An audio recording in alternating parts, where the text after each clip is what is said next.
Again. This is Democracy Now!, democracynow.org, the War and Peace Report. I'm Amy Goodman. We're on the road in Sarasota, Florida. I'll be speaking in Atlanta, Georgia tonight. But here in Sarasota, we're less than an hour from Tampa, which houses the United States Special Operations Command. It's the epicenter of planning for the global targeted killing program and other covert military action. Well, we turn now to look at President Obama and drones. On Saturday night, Comedy Central's Larry Whitmore criticized Obama's reliance on drone warfare during his remarks at the White House Correspondents Association dinner. He compared Obama's foreign policy to that of reigning NBA MVP Steph Curry. It looks like you're really enjoying your last year of the presidency. Saw you hanging out with NBA players like Steph Curry, Golden State Warriors. That was cool. That was cool, yeah. You know, it kind of makes sense, too, because both of you like raining down bombs on people from long distances, right? Sure. What? Am I wrong? Larry Wilmore's comments come as the Obama administration prepares to release for the first time the number of people it believes it's killed in drone strikes in countries that lie outside of conventional war zones. Speaking last month in Chicago, President Obama addressed the issue of civilian deaths in drone strikes. There's no doubt that some innocent people have been killed by drone strikes. It is not true that it has been this sort of willy-nilly, you know, let's bomb a village. That is not how folks have operated.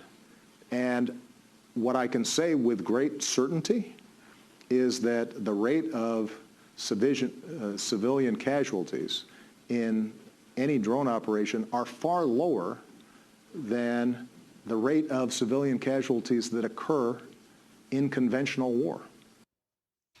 A new book being published today paints a very different picture of the U.S. drone program.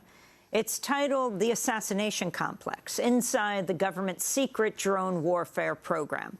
It's written by Jeremy Scahill and the staff of The Intercept, based on leaked government documents provided by a whistleblower.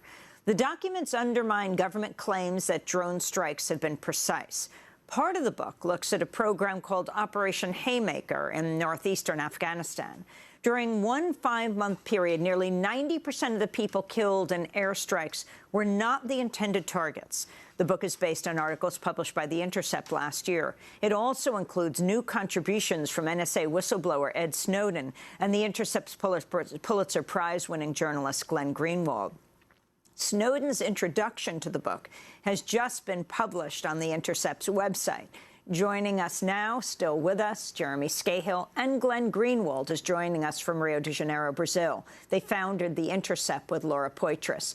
Jeremy, let's go back to you. Lay out the scope of the assassination complex, especially now as President Obama is about to reveal at least what the government is willing to admit are the number of people killed in drone strikes. Right. Well, Amy, you know, the covert drone program for the majority of its lifespan has been shrouded in secrecy, and it was sort of a kind of macabre joke in Washington because the entire world could see that the U.S. was raining bombs down on people across the globe and in an increasing number of countries in the early stages of Obama's presidency, and yet the United States would never officially confirm that it had conducted a drone strike. And instead, you would see President Obama making jokes at the White House Correspondents Association dinner about how he was going to conduct a drone strike against the Jonas Brothers if they came near his daughters, and everybody yucks it up and laughs in Washington about it.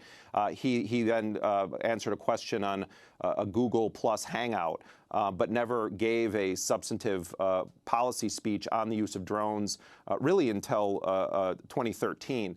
And what the Obama administration is doing right now is basically trying to rebrand and engage in historical revisionism about what is going to be one of the most deadly legacies of the Obama era, and that is that somehow they came up with a cleaner way of waging war. I would say that the most significant aspect of what President Obama has done regarding drones and regarding the so-called targeted killing program around the world is that Obama has codified assassination as a central official component of American foreign policy.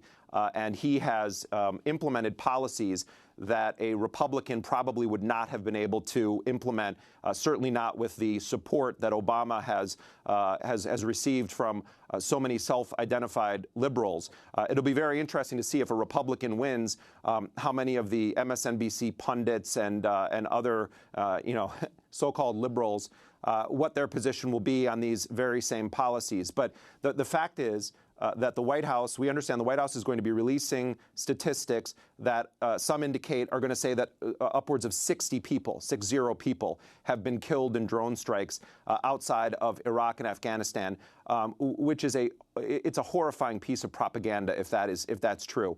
The reason that the Obama administration and that the president can say to the American people, well, we've only killed a small number of civilians is because, and our documents in the book show this, because they have embraced a system of counting the dead, which almost always will result in 0 civilians killed, because anyone who is killed in a drone strike under this administration is labeled as an enemy killed in action, an EKIA, until or unless posthumously proven to have not been a militant, a terrorist, what have you. This is a global assassination program that is authorized and run under what amounts to a parallel legal system or judicial system where the president and his advisors serve as the judge, jury, and executioner of people across the globe. And so the documents that we obtained will give lie to the proclamations that this somehow is a saner, less deadly form of warfare when it comes to impacting civilians. And the final thing, Amy, that I would say is that I think what you really see come through in the military's own assessments that we're publishing in this book of the drone program is that the U.S. is creating self-fulfilling prophecies. Rather than stopping terrorism, the U.S., through its drone program, is encouraging terrorism and providing terrorist organization with recruitment material, just as the Guantanamo prison serves as recruitment material for the people that the Obama administration claims it's trying to stop from conducting acts of terrorism. That's Jeremy Scahill. We're also joined by Glenn Greenwald. He's in Rio de Janeiro, and I'm in Sarasota, Florida, right near SOCOM, the Special Operations Command. In the afterword, Glenn, of the assassination complex, you say that most of the revelations in the book, quote, signify one of the most enduring and consequential aspects of the Obama legacy, the continuation of endless war. Can you expand on this? It seems like a really distant memory now, but if you look back to what President Obama, then Senator Obama, was saying in 2006, 2007, as his critique of the Bush administration's approach to terrorism, he was essentially railing against not just the policies, but the mindset and the approach that once he became president, he ended up not only embracing, but strengthening and increasing.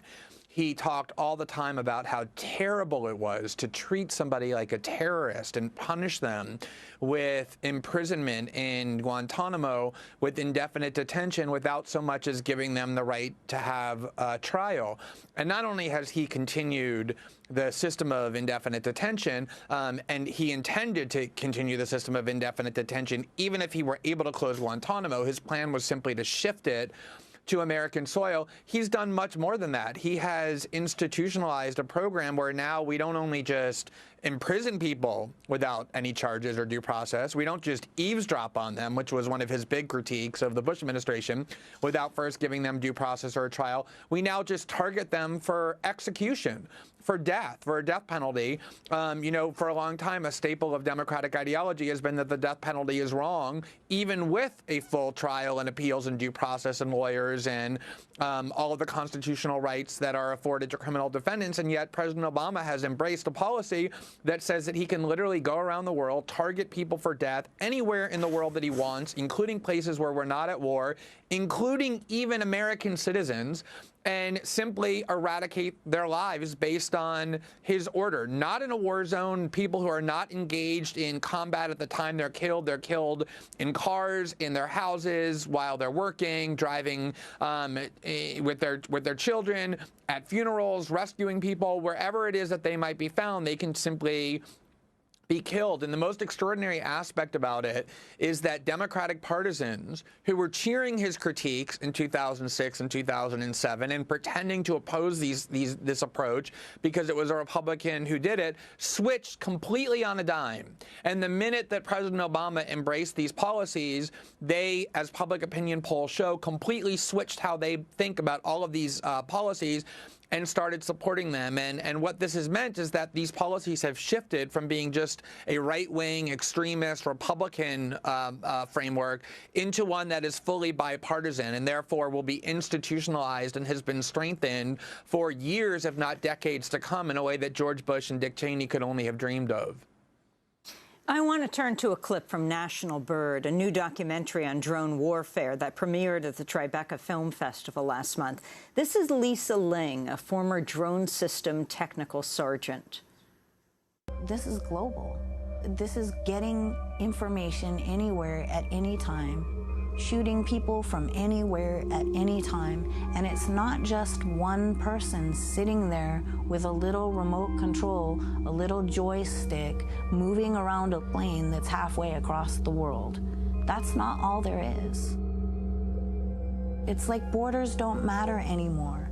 And there's a huge system that spans the globe that can just suck up endless amounts of your life, your personal data. I mean, this could grow to get so out of control. And we're not the only ones that have this. This is going to be commonplace, if it's not already. It's a secret program. And what that means is that I can't just go shouting off the hilltops telling the public what it is. What I can tell you is that, to me, one person who worked within this massive thing, it's frightening. Drone whistleblower Lisa Ling in the documentary National Bird.